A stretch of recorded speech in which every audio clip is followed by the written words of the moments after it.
we've just been informed that our guest of honor, Prime Minister Lee Hsien Loong, is en route to the ballroom. When announced, please give our guest of honor a big warm welcome. Meanwhile, kindly please take your seats, and may we please invite you to have all mobile phones and beeping devices be turned to silent mode, please. Thank you very much. Your Excellencies, ladies and gentlemen, please welcome our guest of honor, Prime Minister Lee Hsien Loong. Thank you very much.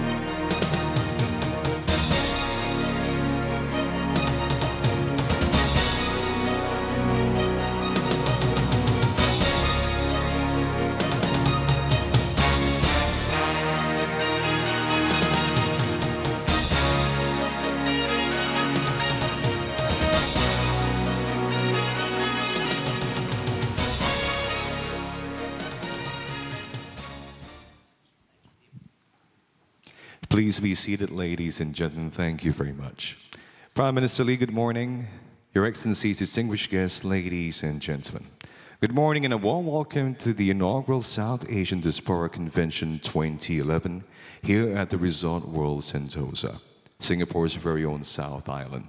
My name is Harjit Singh, your MC. This inaugural event aims to be a major gathering of prominent members of the international South Asian diaspora.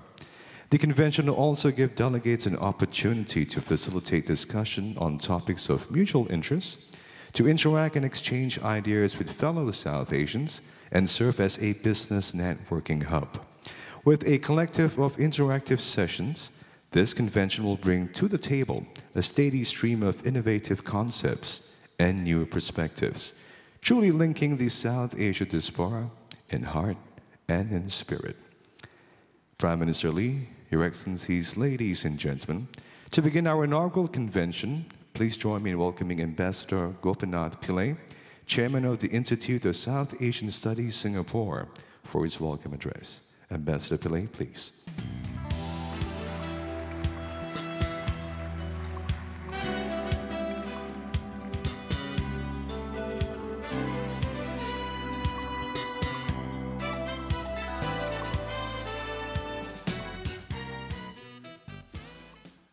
Good morning, ladies and gentlemen. Prime Minister, Mr. Lee Hsien Loong, President of the National University of Singapore, Professor Tan Chow Chuan, Second Permanent Secretary, Minister of Finance, Brigadier Chi Wee Keong, my distinguished colleagues, speakers, moderators, friends, ladies and gentlemen. It is my very great pleasure to welcome you all to the first South Asian Diaspora Conference, SADC, organized by the Institute of South Asian Studies, ISAS. A special word of welcome to our overseas speakers and delegates who have come as far away as US and Canada. I would also like to welcome a group of students whom we have invited from the tertiary institutions and some of the high schools. The idea of holding a convention of South Asian diaspora was mooted by our president, Mr. S.R. Nathan. He was convinced that bringing together the diaspora had benefits not only for South Asia, but also for the rest of the world. And he saw Singapore as a natural hub for South Asian diaspora. ISAS decided to take this idea forward based on three simple assumptions. The first assumption was that greater economic integration within South Asia would be good not only for the region, but for the whole world. Second, the successful South Asian diaspora, numbering more than 50 million, had a pivotal role to play in the integration, and they were also in a position to benefit from the integration. Third, linking the South Asian diaspora, which is the main theme of this convention, is the first necessary step to getting them to play an active role in the integration of South Asia. For centuries, the world has come to know of South Asia and its diversities through the region's most significant export, its people. People of South Asian origin dot almost all parts of the world. They have shown remarkable flexibility in assimilating with local conditions and cultures. In the process, they have left their own imprint on cultures and societies. Almost everywhere in the world, we come across little bits of South Asia through its food, music, culture, or entertainment. In organizing the SADC, we decided to focus on the scholars and the businessmen.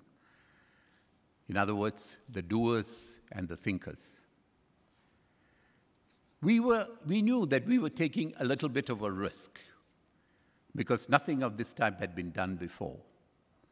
That's why, to symbolize the risk that we were taking, we decided to have the venue next to a casino.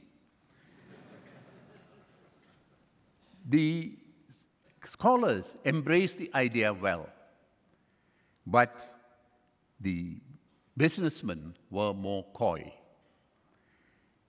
We had members from the diaspora from more than 50 countries accessing our website, which indicated that we have created awareness. Still, actual registration of delegates from Europe and the US were not very high. We have a fair number from India, Pakistan, and the region. We have a large number of diaspora members from within Singapore who saw the convention as a value proposition. The hesitation on the part of overseas businessmen is understandable. There was a suggestion that we should make this a business conference.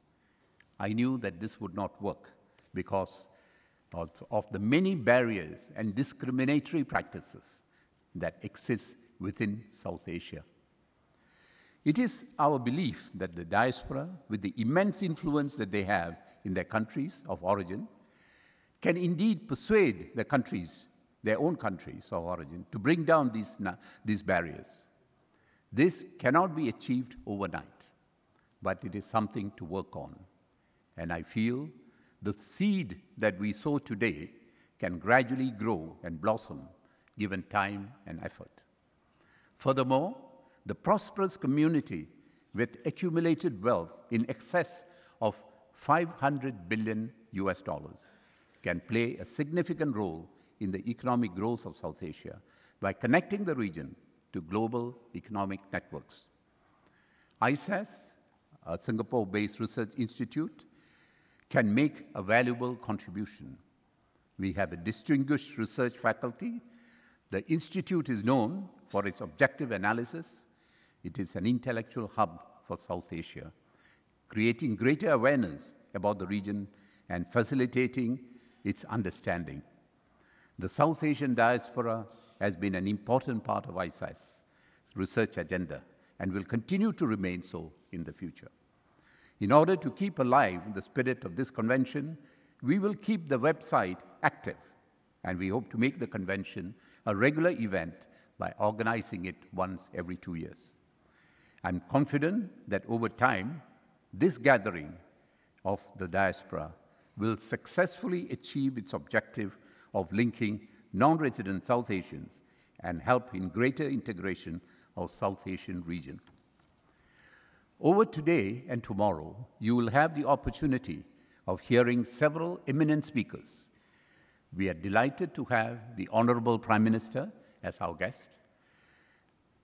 His presence today underscores the very strong support we have received from the Singapore government for this project.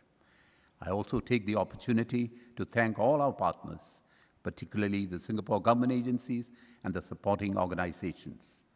A special thanks to all our sponsors for their generous support and involvement, and also to our speakers and moderators. We have tried to ensure that the convention offers enough opportunities to the participants to interact and know each other. We hope that you will benefit from these opportunities, and I hope it will be more rewarding than going across to the casino. For all those who have come from overseas, we would like to wish you a very pleasant and comfortable stay in Singapore. Thank you. Thank you very much, Ambassador Pillai.